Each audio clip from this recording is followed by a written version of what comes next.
Alhamdulillahilladzi bi ni'matihi tatimmus shalihat wassalatu wassalamu ala sayyidis sadat wa ala alihi wa ashabihi ahlil fadaili wal karamat. Subhanaka la ilma lana illa ma 'allamtana innaka antal alimul hakim. Rabbi shrah li sadri wa yassir li amri wa hlul 'uqdatam min lisani yafqahu qawli.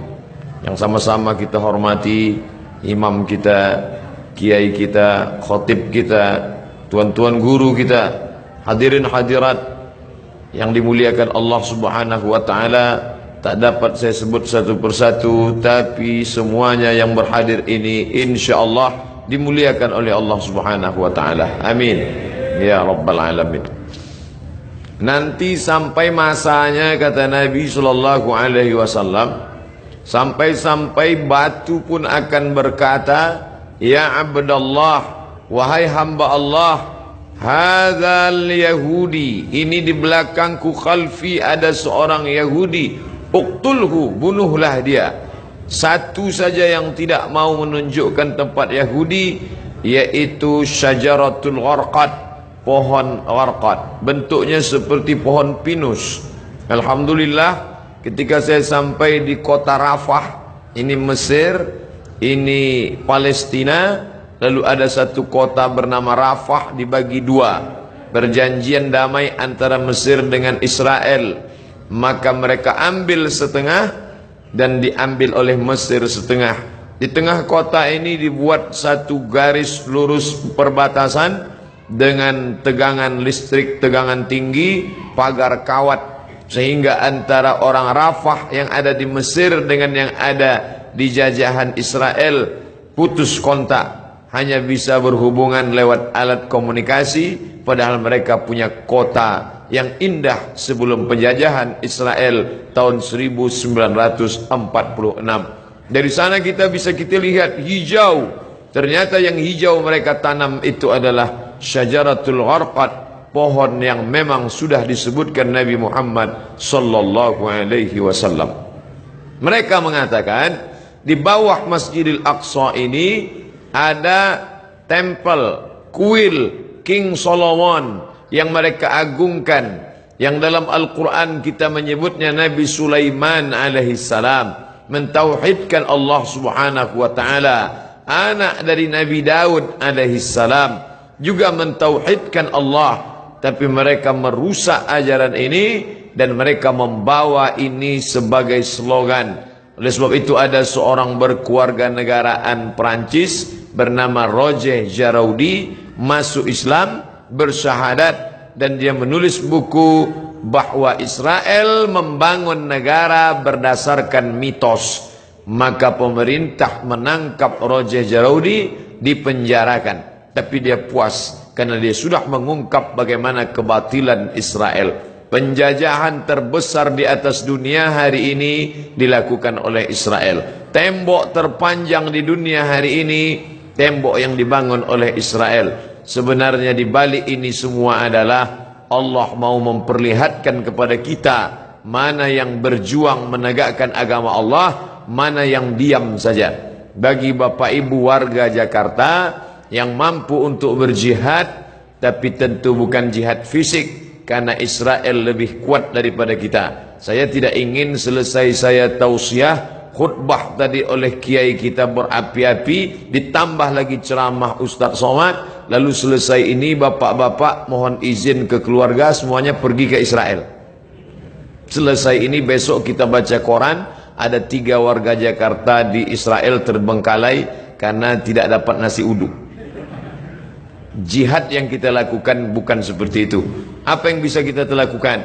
Man jahaza ghazian faqad ghaza. Siapa yang sanggup mempersiapkan hartanya, ada namanya Syam Organizer, ada namanya Sahabat Al-Aqsa, cari nomor rekeningnya, kirimkan. Ada salah satu artis kita yang berangkat ke sana langsung. Mungkin dia punya finansial biaya yang luar biasa, badannya sehat, uangnya banyak, dia pergi ke sana untuk melihat langsung.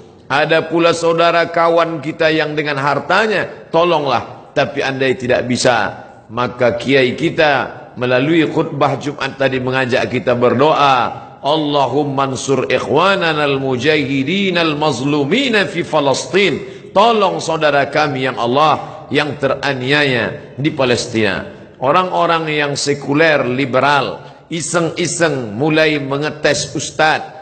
Kenapa ketika dulu Abrahah datang menghancurkan Ka'bah, Allah mengirim fa'arsalna alaihim tayran ababil, kami kirim tayran ababil tarmihim bihijaratin min sijil, lalu mereka ditembak dengan peluru-peluru sijil, yaitu batu-batu dari neraka.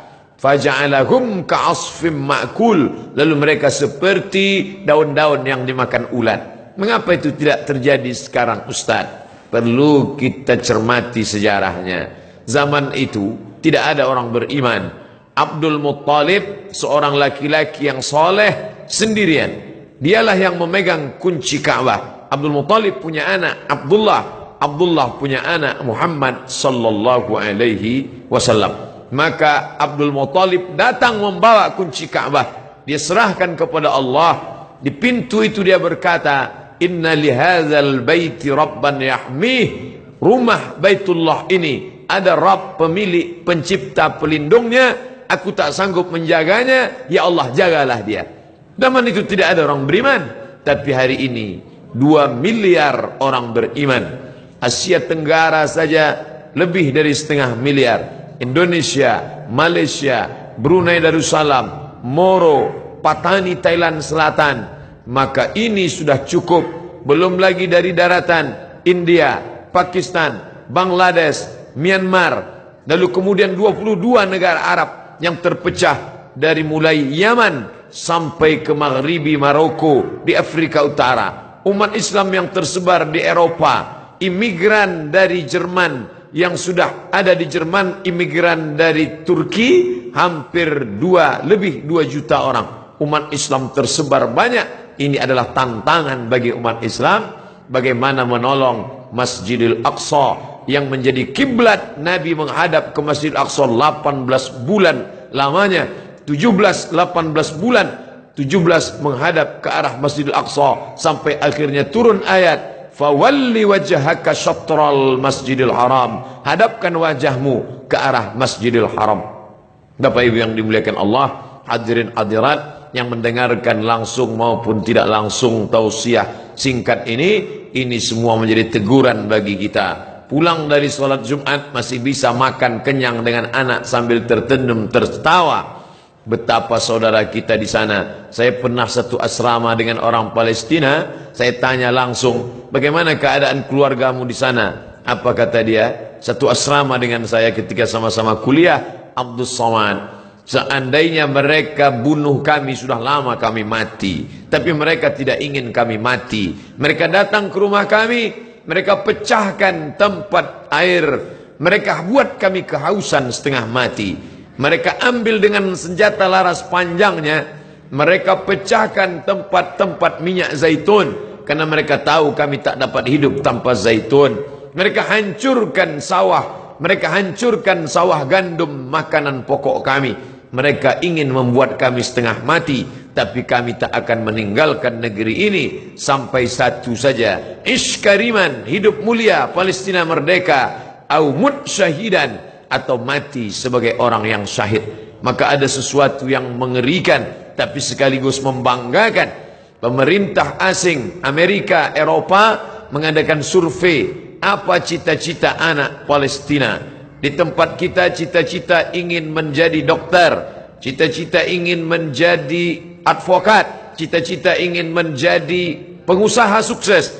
Tapi cita-cita anak Palestina lebih 90% cita-citanya ingin menjadi seorang yang mati syahid. Maka apapun profesinya, ish kariman, kalau kau hidup, hiduplah mulia.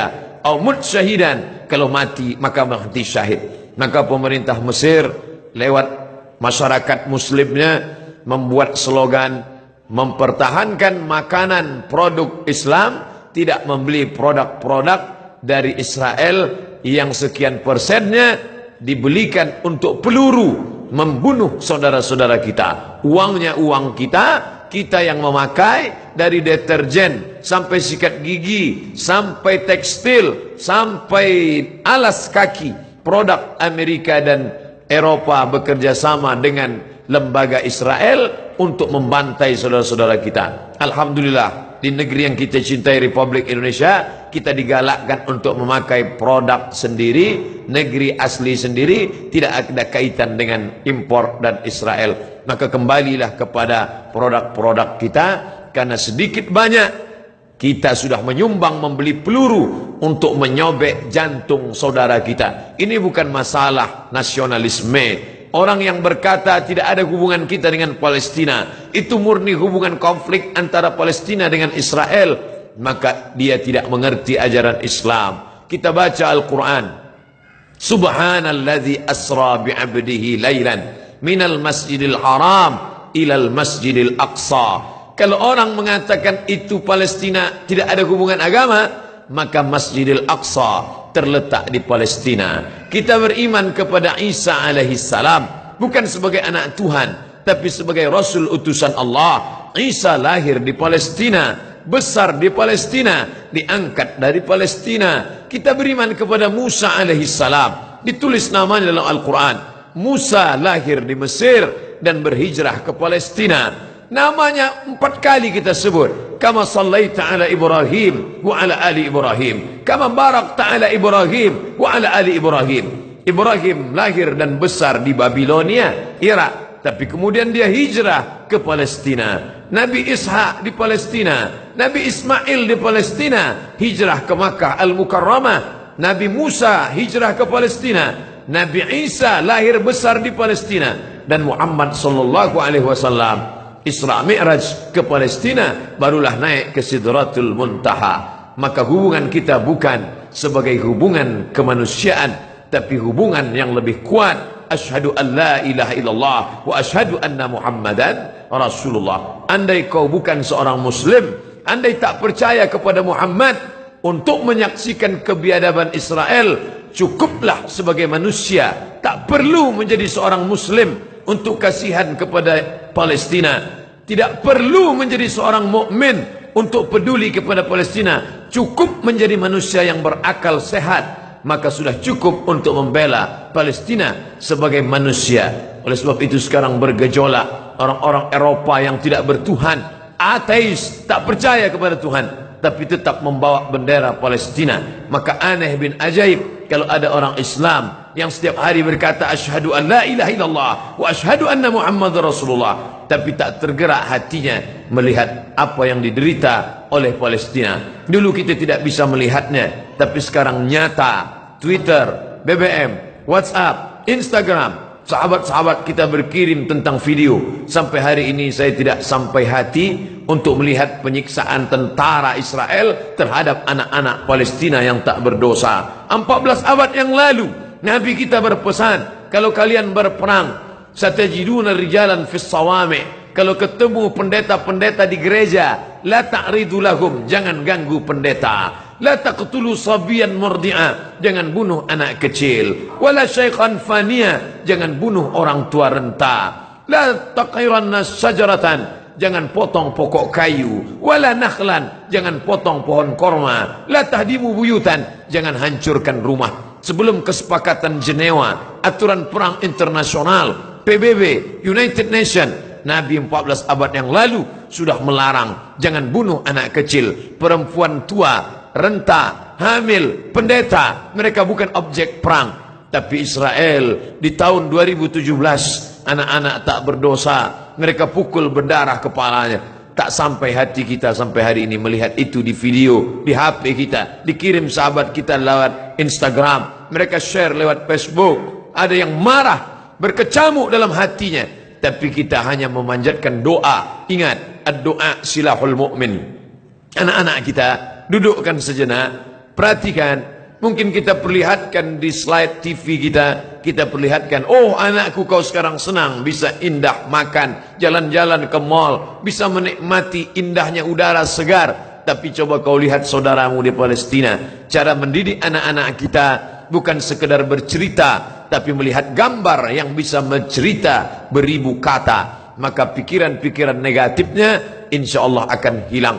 Bapak Ibu yang dimuliakan Allah Subhanahu wa taala, hadirin hadirat balik yang hadir di masjid ini, adapun yang menyaksikan melalui streaming, maka kita berharap kepada Allah bersama orang-orang beriman, kita berdoa di akhir majlis bisirril Fatihah, bertawassul kepada Rasulullah ala hadhihi niyah al-Fatihah. أعوذ بالله من الشيطان الرجيم بسم الله الرحمن الرحيم الحمد لله رب العالمين الرحمن الرحيم مالك يوم الدين إياك نعبد وإياك نستعين اهدنا الصراط المستقيم صراط الذين أنعمت عليهم غير المغضوب عليهم ولا الضالين آمين يا أكرم الأكرمين وهي engkau yang maha mulia ya dzal jalali wal ikram wahai engkau yang maha agung Allahumma ansur ikhwanana al-mujahidin al-mazlumin fi Falastin. Tolong saudara-saudara kami yang sedang teraniaya di Palestina ya Allah. Allahumma dammir a'da'aka a'da'ad-din, hancurkan musuhmu, musuh kami